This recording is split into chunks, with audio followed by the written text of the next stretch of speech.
After graduation in September of 1864, Nietzsche commenced his studies in theology and classical philology at the University of Bonn with hopes of becoming a minister.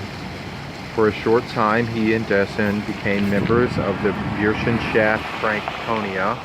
After one semester, and to the anger of his mother, he stopped his theological studies and lost his faith.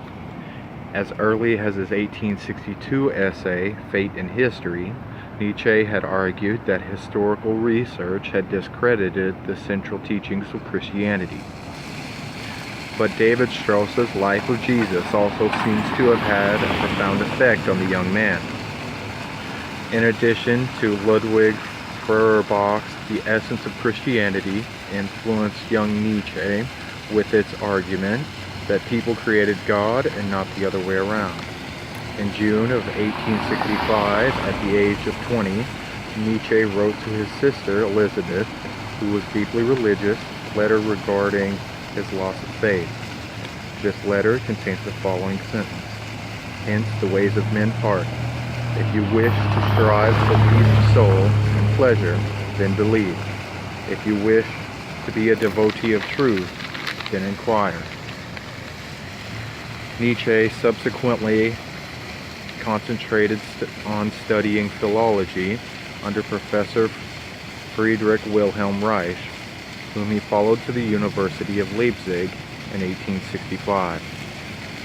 There he became close friends with his fellow student Erwin Roth.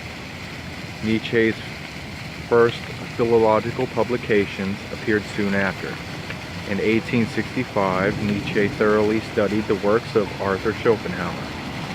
He owed the awakening of his philosophical interest to reading Schopenhauer's The World as Will and Representation, and later admitted that Schopenhauer was one of the few thinkers whom he respected, dedicating to him the essay Schopenhauer as Educator.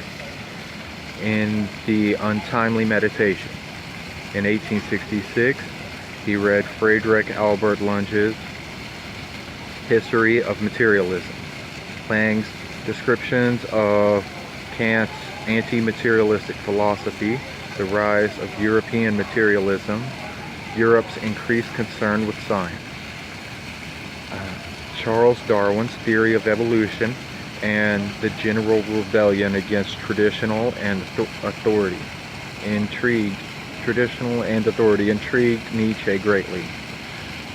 The cultural environment encouraged him to expand his horizons beyond philology and continue his study of philosophy, although Nietzsche would ultimately argue that the impossibility of the human aesthetic sense.